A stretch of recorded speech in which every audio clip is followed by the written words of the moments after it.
On the show, in Wheelspin, we drive the recently launched Mercedes GLE. In Launchpad, we also have a look at the new Triumph Bonneville. Quicker Car presents the Quicker Car Guide.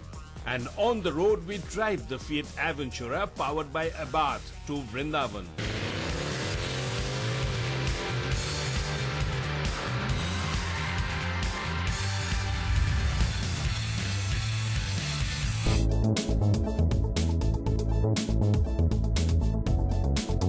What I have with me today is the latest from Mercedes-Benz, and in fact Mercedes just launched this vehicle.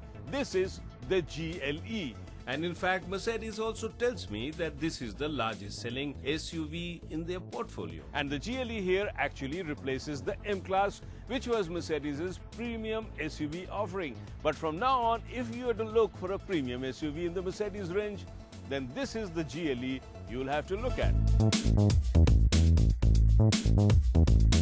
The GLE here has a completely new styling as compared to the outgoing M-Class, and this includes the exterior as well as the inside trim, but it sits on the same wheelbase as the outgoing M-Class, and in terms of dimensions it has not changed, but of course it looks better and fresher.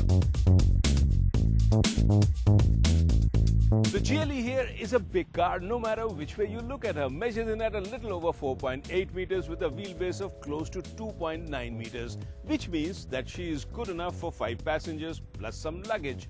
And as you drive her around, you realize that she has a commanding presence because heads turn your way no matter where you go, and the styling too is quite pleasant. But the best part is reserved for the time when you open the door, is the interiors, which really makes this car so very special. A blend of luxury, comfort and style. So very typically Mercedes. The interior sports Artico leather seats with dual-tone wood and leather fascia, and a large display for the infotainment system comes in quite handy as it's easy to read while driving, and the infotainment system also connects with Mercedes apps to make it even more useful. The steering gets multifunction buttons to add to the ease of use, and the panoramic sunroof adds a nice touch in terms of livening up things. Overall, the interiors of this GLA is quite a cheerful place to spend time in. So what do I really like about the interiors of this GLE? One thing for sure, that it's a little different from the Mercedes that I have driven recently.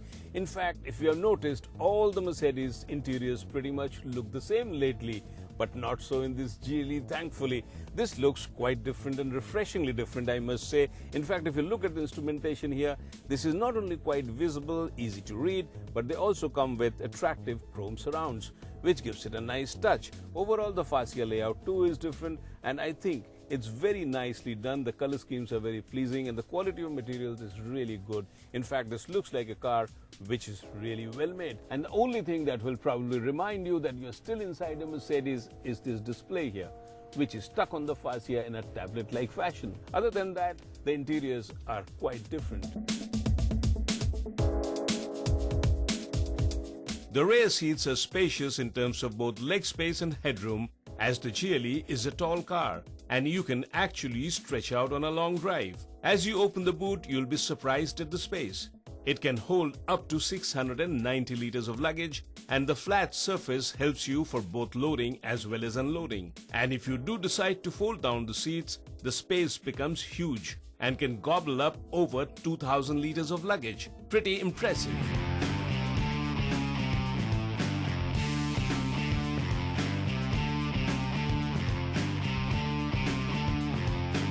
The GLE here will be sold in 2 engine variants, a basic 2.2 litre and a more powerful fun-to-drive V6 3 litre, which I drive today. This engine churns out over 250 brake horsepower and 620 Newton meters of torque. And when you start driving it, you soon realize what fun it can be to drive a car with a refined engine.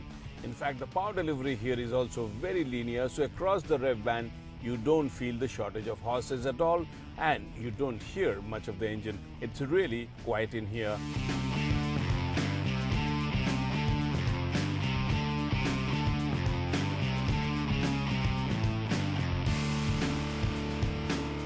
The engine here is mated to a 9G-tronic transmission, which obviously is 9-speed, and it is made in-house by Mercedes.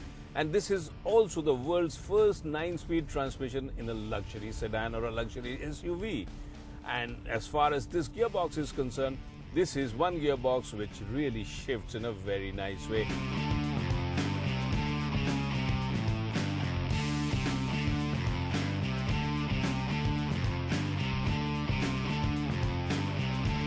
The GLE here comes with 5 driving modes to suit different conditions and of course your driving style, and that's the reason you have an individual driving mode here, as well as you have a sport mode and an off-road mode in case you leave the tarmac. All this really helps the car very much adapt to a terrain you're driving it and your driving style, and this makes the GLE a lot more versatile.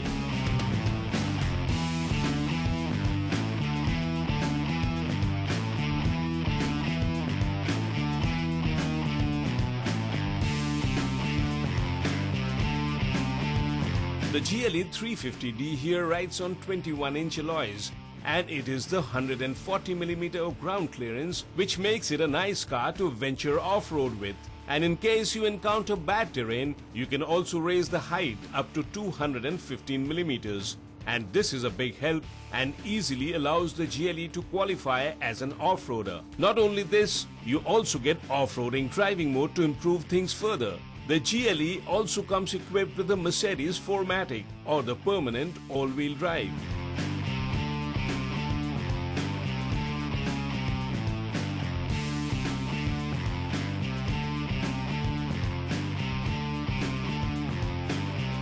One thing though I have to say is that I wish the GLE came with a slightly stiffer suspension setting, because when you corner hard you do feel the body roll.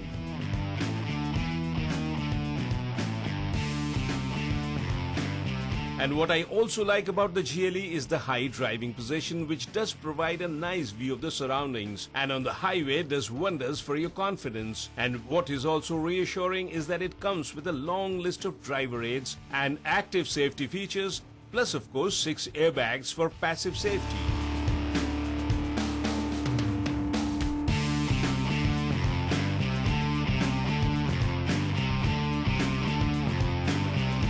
M-Class might be dead, but I will say long live the GLE, because the GLE here really carries forward the tradition of the M-Class very well. This is an SUV which looks quite competent and capable of doing the job of taking you off-road. Comes with a 4MATIC drive, a high ground clearance, and of course a powerful motor, which makes it a complete SUV here. And in terms of luxury, it's a very comfortable car. It has everything that you need in a premium SUV. So overall, this is a car which really makes the cut. And if you are looking for a premium SUV, you must have a look at this one. And on top of that, what Mercedes has done is to produce this locally, which means that even if this is not cheap, it still comes with a somewhat of a decent price tag.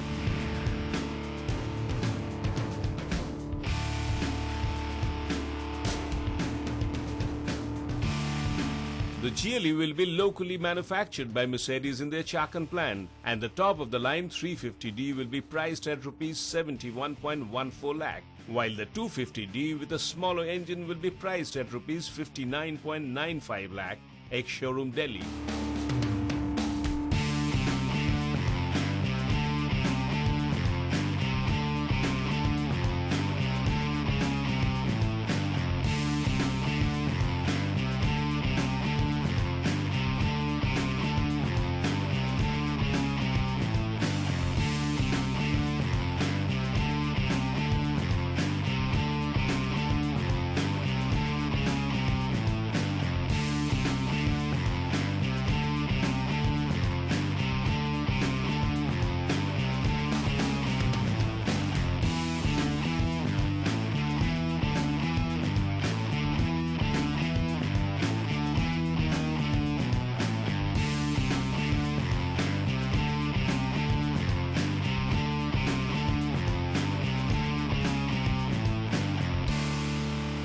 Coming up next, in Launchpad, we will look at the new Triumph Bonneville.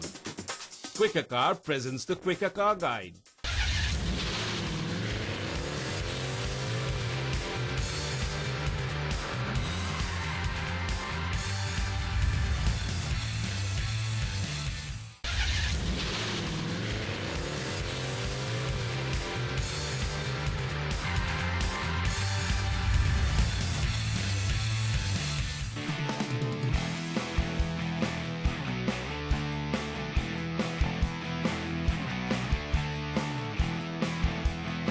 If Triumph is known as a motorcycle manufacturer, then the Bonneville is known as the most iconic model. Born in 1959, the Bonneville is what has defined Triumph for almost 5 decades now. But recently, Triumph announced that a new Bonneville is on its way and will be launched come 2016. And in a media preview in London showcased the full lineup of 5 new Bonnevilles: the Street Twin, the T120, the T120 Black, the Thruxton and the Thruxton R. Of course, the later 2 derivatives of the Bonneville are designed as cafe racers, and the Thruxton R is the more aggressive of the 2. And to add to its legendary character, was featured in films like The Jurassic World and The Outlaw, where you find David Beckham astride one.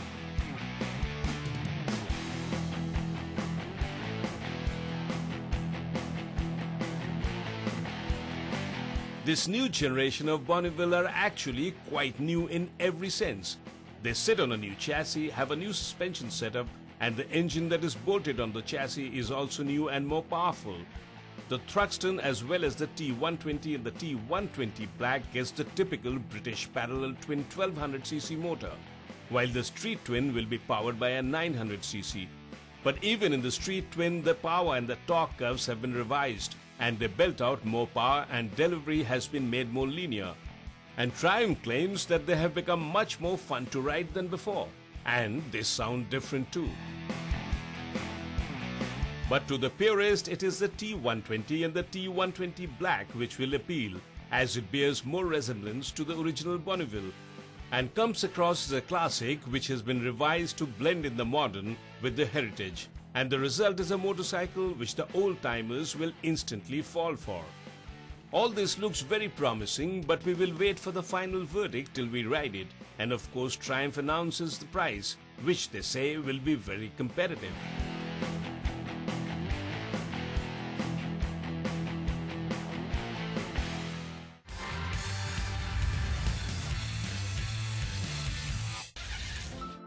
Ashish Singh from Delhi has sent in a query. Well, he's interested in selling his Mercedes C-Class 2012 version. He wants to know if there are any options online where he could reach out to interested buyers. Ashish, Quicker Cars is your answer. By posting an ad on Quicker Cars, you can instantly reach out to buyers who may be interested in buying your car. What's more, you can also arrive at the maximum selling price for your car by clicking on the MSP option.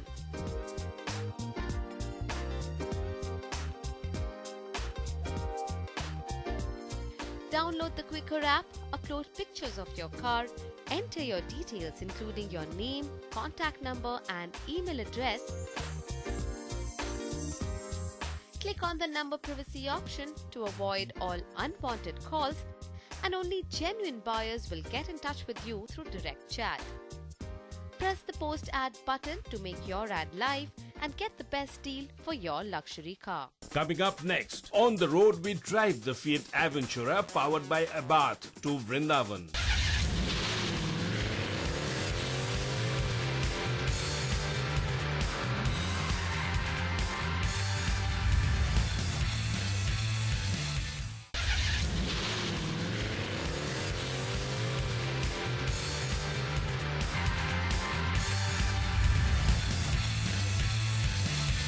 This week I'm on my way to the land that resounds with the call of Radhe Radhe by whoever you come across. The land where the air is filled with a typical sandalwood fragrance and where many regal swans play in the holy water of the Yamuna River. Yes, I'm talking about the holy land of Vrindavan, the land of Lord Krishna. And to take me there, I have the newly launched Fiat Avventura. And if you're thinking that this is the same Fiat Avventura, then take a look at this one again, because this is powered by Abarth.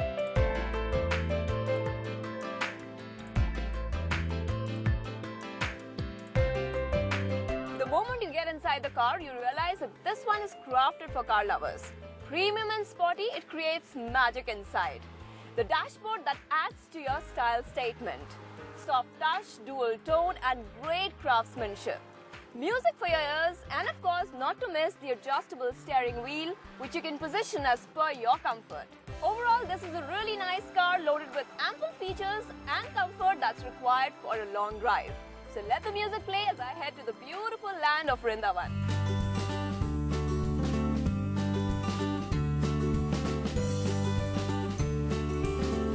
Vrindavan, situated on the banks of Yamuna River about 150 kilometers to the south of Delhi, is a major pilgrimage center in India. It takes about 2.5 hours to reach the city. Just take the Taj Expressway and you will reach Vrindavan at the blink of the eye. The road is smooth, and combined with the Avventura powered by a Abarth, the drive becomes even more splendid.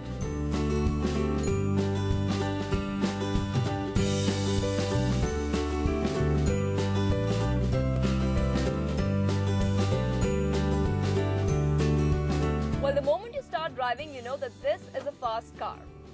It pumps out 140 brake horsepower, which is a lot for a car in this segment. But if you think that all this power is coming to you at the cost of fuel efficiency, then of course you're wrong, because Aventura here is a really fuel efficient car and gives out an economy of a little bit more than 17 kilometers per litre. Well, all this power really makes the drive splendid, especially on the highway.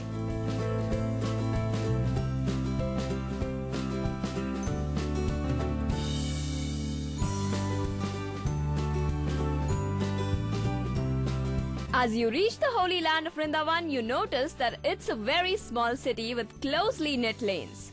So the best you can do is park your car and then walk through the perfect networked lanes and by-lanes to explore the most popular tourist spots. My first stop was the famous Bake Bihari temple, built in 1862, and of course is dedicated to the worship of Lord Krishna.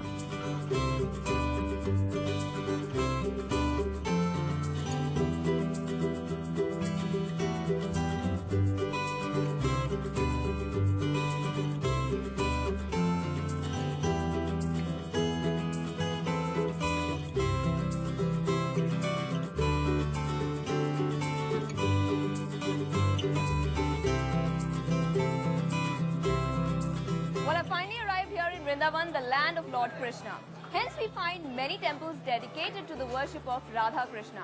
And what better way to start the journey than from a Bake Bihari temple, which is the most iconic temple here in Vrindavan.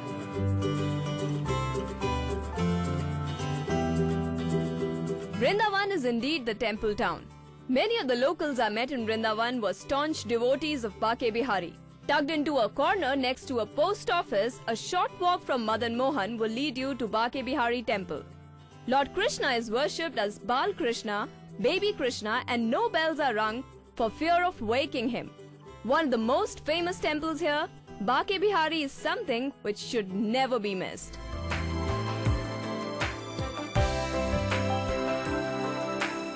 After diving in some spiritualism, it was time to move on to my next stop, the very popular Nidhivan.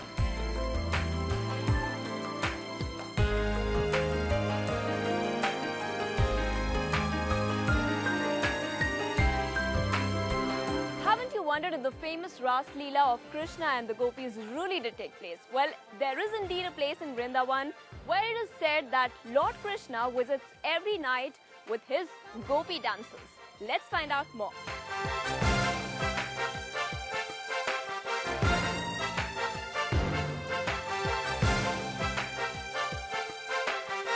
Nidhivan, one of the most significant and popular place in Vrindavan. It is also termed as Madhuvan. Swami Haridas, a divine saint, was the very cause of appearance of Lord Bake Bihari at this renowned Nidhivan. It is surrounded with small-sized trees. So to say, it is a spiritually blessed temple where spontaneous overflow of devotion flows every time.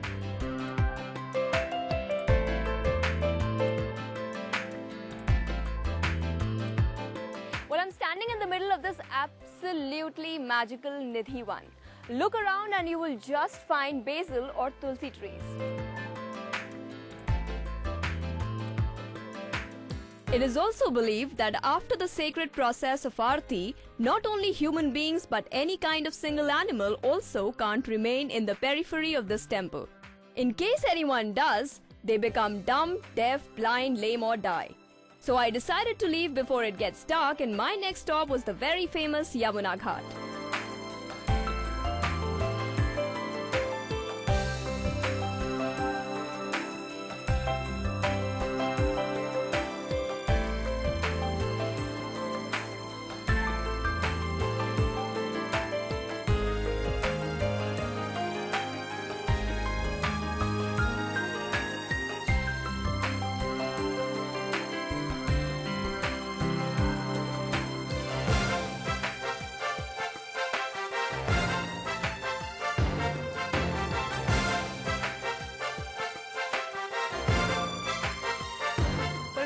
at Kesi Ghat, which is one of the most significant places in Vrindavan.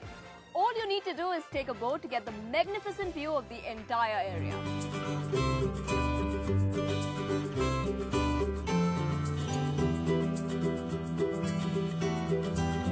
Kesi Ghat at Yamuna is one of the most important ghats. The magnificent Madan Mohan temple at the backdrop and the Yamuna river provides one of the most picturesque sights. This ghat was where Lord Krishna took a bath after he slew the demon Kesi.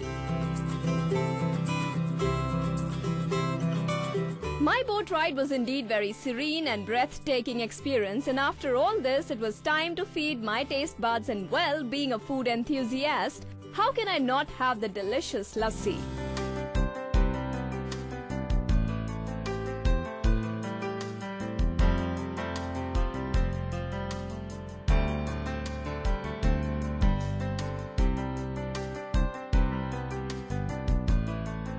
Vrindavan, the land of Lord Krishna, who was also considered to be a Gwala, always surrounded by his cows and friends. Hence, the city is extremely famous for its milk and milk products, and to top it all is the incredible lassi with a dollop of freshly made white butter.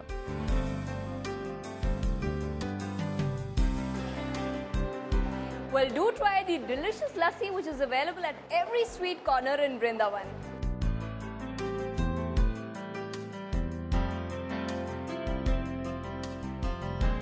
The lassi here in fact makes for a perfect recharge and rejuvenation for both body and soul.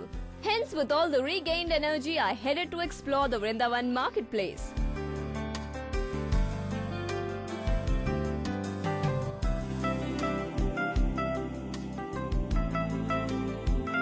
Shops here sell handicrafts, fruits, incense, clothes, all at reasonable prices. Brass items are also not very expensive in Vrindavan.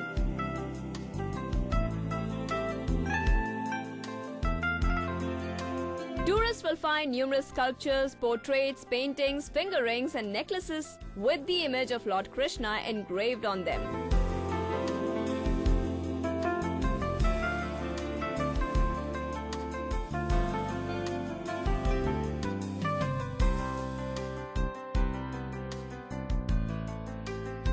Well, my spiritual journey to the land of Vrindavan comes to an end. It has been splendid and absolutely smooth. Well, all thanks to my road companion Fiat Avventura, especially the Aventura powered by a Barth.